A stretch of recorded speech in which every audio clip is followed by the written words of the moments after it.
Hello and welcome back to another episode of Go to Australia TV show, your show. In this episode, we're going to talk about Australian citizenship. Citizenship is a privilege that is being given only to certain residents. By certain residents, you need to have or meet certain criteria to be eligible for Australian citizenship. And we're going to talk about those criteria today. So let's begin.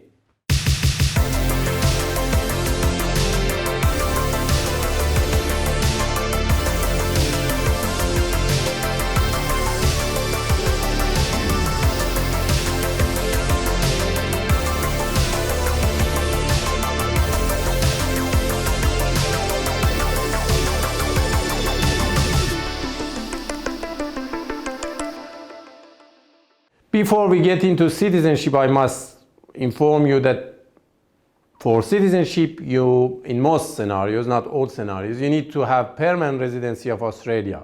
What is permanent residency? Obviously, many people come to Australia on a permanent visa, such as skilled visa or business visas, which are permanent, but there are temporary visas, like some work visas. You come to Australia and then you become a permanent resident, and then you need to meet some criteria in Australia to then become Australian citizen if you wish to become one.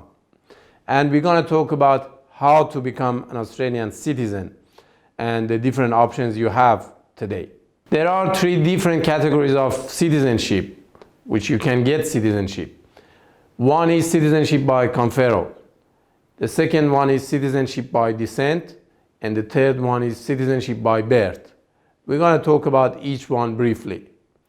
So let's start with conferral. For citizenship by conferral, you need to be a permanent resident of Australia. If you are aged between 18 to 59, you can apply as an individual. You can also apply if you are 16 or 17 years old. If you are under 15, you can apply with your parents, one of your parents, for Australian citizenship. What else do we need for citizenship by conferral?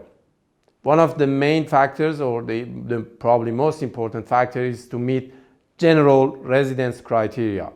And we explain what it means. Obviously, you need to be a permanent resident within the past 12 months, so at least for 1 year. And you must have been living in Australia for 4 years prior to the application. But during this period of 4 years, you can be away from Australia for 12 months. But you must show that within the past 12 months, you have not been living outside Australia for more than 90 days or 3 months. So in brief, you must be an Australian permanent resident. You must have been living on a valid visa or a legal visa for the past 4 years in Australia. And during those 4 years, you must have been residing in Australia for at least 3 years. That is, you can only have been away for 12 months. And finally, you must show that within the past 12 months, you haven't been outside Australia for more than 90 days. If you meet this, you meet the general residence criteria. Obviously, there are several exemptions to this general residence criteria, which we'll go through. If you're a child 16 or 17 years old, and you can show that you will face significant hardship if you cannot get Australian citizenship, you don't have to meet general residence criteria. If you're a child under 15, you don't have to meet general residence criteria as long as one of your parents meet the criteria and you apply for them. For example, if you are a child who's been living overseas as a permanent resident of Australia, but one of your parents live in Australia and meet those general residence criteria, they can include you in their application. There are other exemptions, such as being under 16 years of age, such as being born to a former Australian citizen who lost his citizenship before 2002 before April 2002, or if you're born in Papua New Guinea before 16 September 1975. That's a faraway citizenship. And one of your parents was born in Australia and was an Australian citizen when you were born. To get exemptions, again, for this particular criteria, meeting residence criteria, general residence criteria, the Minister for Immigration has certain power to, basically certain discretionary power to exercise his or her power and allow you to apply for citizenship if you meet certain criteria. For example, if you were in Australia legally, but due to an admin error you became illegal, or if you were permanent resident of Australia, but because of an admin error you were seen as a temporary resident, a minister can basically use his or her discretion to allow you to apply for citizenship if you meet other criteria. There are several other exemptions and discretionary powers that the minister has, and you can find out about them by talking to a migration agent.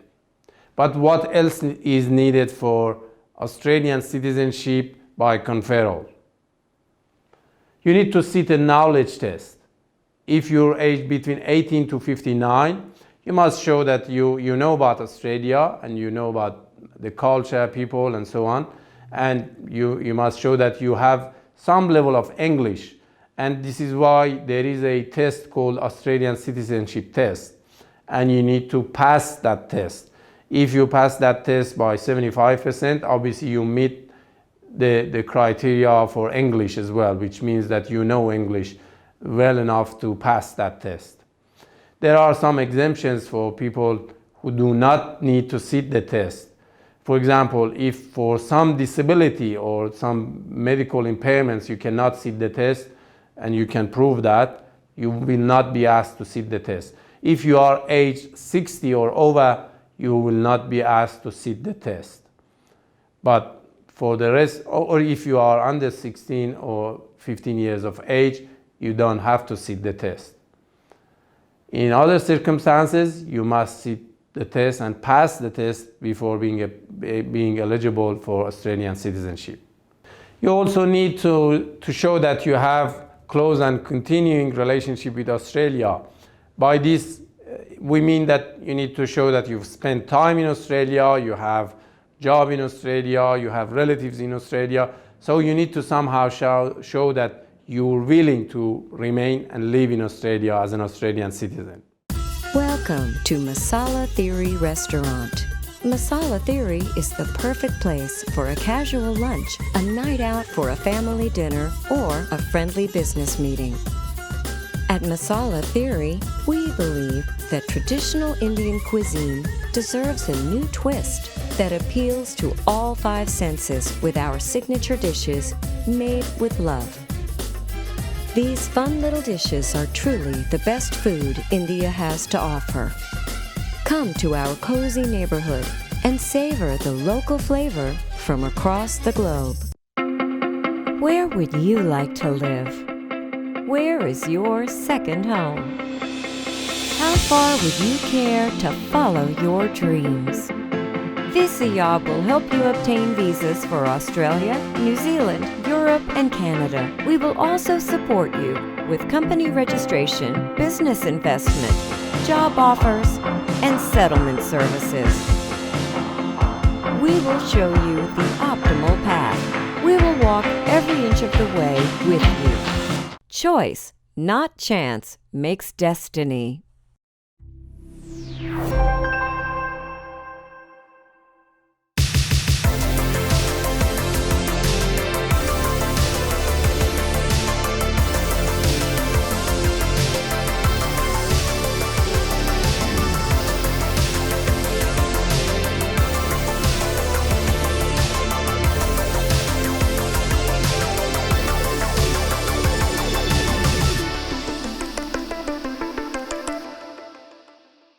Meeting character ground or being of good character is a very important part of becoming an Australian citizen.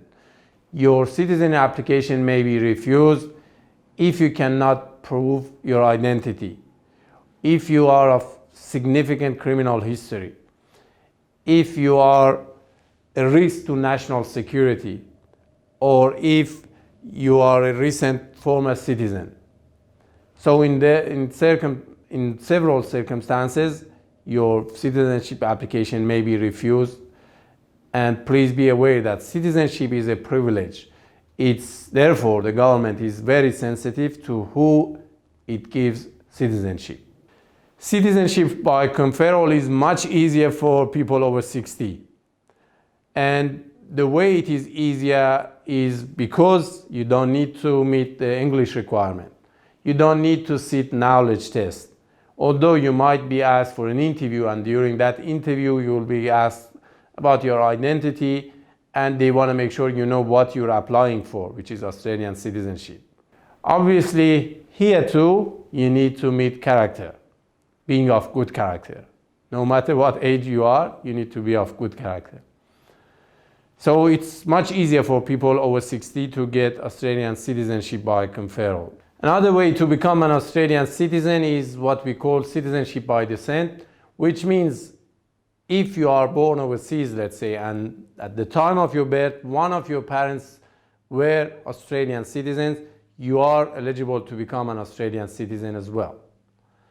And for this, obviously, you need to be of good character, like any other application. Finally, citizenship by birth. If you're lucky enough to be born in Australia to a parent or parents who are Australian citizens or permanent residents of Australia, you are an eligible Australian citizen, basically. And you don't need to pass any test, or you don't need to be of good character or anything. You are an Australian citizen. So we talked about Australian citizenship today, but please be aware that to become an Australian citizen, you need to be of good character. You need to be a good person to become an Australian citizen. And you need to prove that you are a good person, no matter where do you live, whether in Australia or overseas. And by becoming an Australian citizen, you are eligible to get Australian passport, which is one of the most valid or respectable passports in the world. You can go around the world using these passports, and many people in the world would respect you as an Australian citizen. And also, when you become an Australian citizen, you've got a privilege. You can vote for your local government, you can vote for federal government, and you can contribute to the society. As a migrant myself, I did so. I became a skilled migrant and then became an Australian citizen. And I think to the level I could so far, I've been contributing to the society. I hope you do so. Okay then, that was it for today's episode.